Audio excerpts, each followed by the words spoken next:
Now dear children, this is again the sequence of tenses. In this video we are going to continue with the same topic. Now we come to rule 2. A present tense or future tense in principal clause may be followed by any tense in subordinate clause as required by the sense, right? So you can see the principal clause has the present tense in the first sentence. Tanya says that.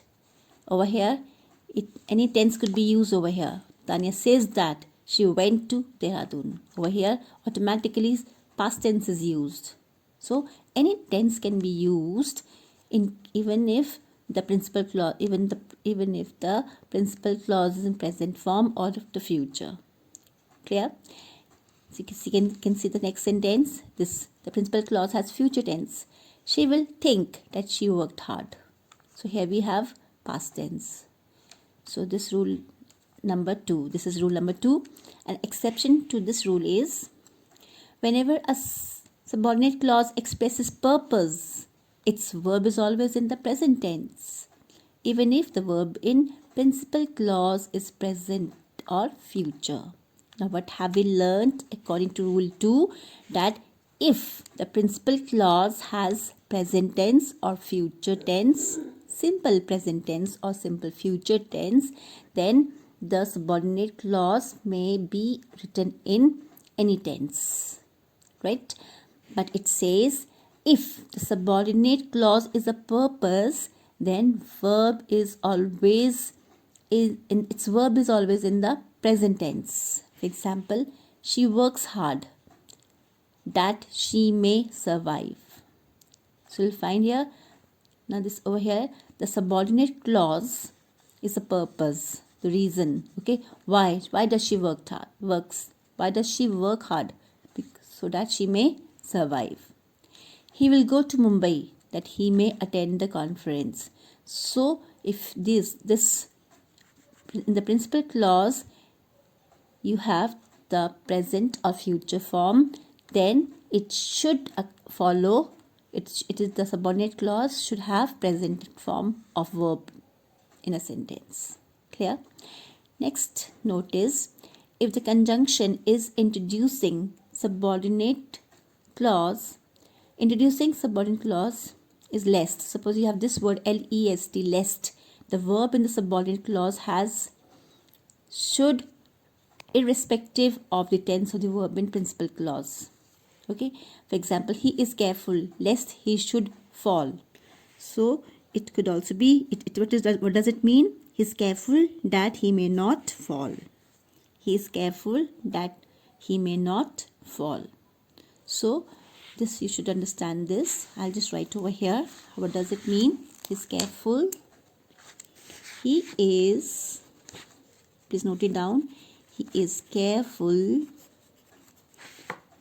that he may not fall. That he may not fall. Next, notice when a subordinate clause is introduced by as though or as if, the present tense is generally used to indicate the present time and the past perfect to denote past time. For example, she treats him as if he were her own. So over here present tense, you can see when it is over here as if over here is introduced. Okay, so subordinate, this part is called subordinate clause, right? So over here you'll find that it is introduced by words as if. So what did you learn? When such a case occurs, the past tense is generally used to indicate the present time. Okay, and the past perfect is used to denote the past time.